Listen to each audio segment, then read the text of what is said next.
Yes, nyambo ntambulize video eno etuuke buli mu group yonna. Etuuke ku baganda baffe abo abaapplyinga ku mirimu gya World Cup. Gye nalanga wano egy'emyezi 6. Abamu bakola interview era ne basubmitingibwa. So leero ngenda kwogera ku ba security guard kuba we wakyali okusika omugwa. So mwenna mubadde mu birabe biri mu mawulire nti gavumenti ya Uganda yasaba basaponsa bamwe aba World Cup, FIFA World Cup Qatar basasule $3 ku buli mutwe gwa muntu ogugenda okola Qatar. Just imagine abawalabu batuwa omukisa baganda baffe bagende ebweru bakole nga ba security guard n'emirimu emirala ku bwerere nga abantu bano bakubawa air tickets ne VIB'Z bagende nabo baganyirwe mu kisa guno ogwa Qatar okutegeka World Cup. Government ya Uganda nejja etteeka negamba buli muna Uganda anaavanga wano ogende Qatar kola mu FIFA World Cup. Sponsor we ye government ya Qatar ewe government ya Uganda $3 ku buli mutwe. Okiwulira bulungi? So Qatar negamba naye abantu bano baliko ekikyamu. Tubabadde omukisa abantu bawe bajje wano Qatar bakole ate tuteekeko n'okubawe sente weewaawo babala $3 naye bw'omaliriza process ey'okusasulira buli muntu teziri $3 zokka. Okitegeera bulungi? Tukyali mu kusika muguwa. Twakanoonya minisita wa Reba Betty Amongi kati tugenda mu weeks 2 nga tumunoonya ku nsonga eno kumulambululira omugaso oguli mu bantu genda Qatar okola World Cup tetumulaba.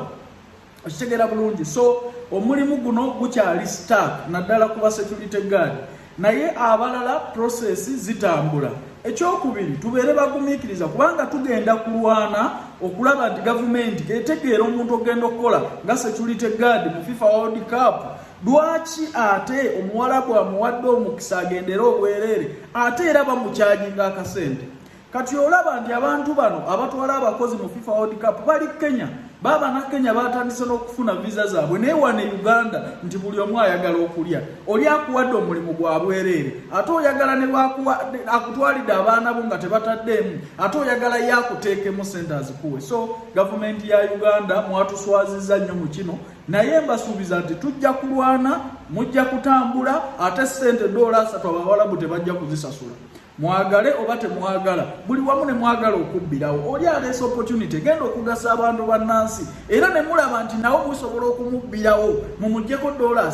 So abawalabu beebuuza Omufirika yabaaki gavumenti z'abantu ba Afrika ddala kiki ndeese opportunity omuntu agende ebweru akole ate olw'okuba yateekawo etteeka nti abantu bano tebateekamu ssente kati mmwe ne muva eri ne mugamba kati gwe zituwe kati $3 ze balina okusasula embase ya Qatar zaaki. Okitegeera bulungi? Betty Amongi lwaki tukunoonya mu ofiisi yo teriyo temuliyo?